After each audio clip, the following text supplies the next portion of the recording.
Hello, everyone. Welcome to Study Hall. I am your host, Aged Boomer. This is my co-host, PaPa Pacelli. The co-host with the most. How you doing? Good. Are you gonna ask me what I'm sipping on? What you sipping on? I got a peach iced tea.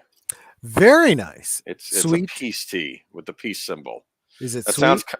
Yes, it's sweet. Sounds kind of hippie to me. It says just peachy on the top. Don't you love that?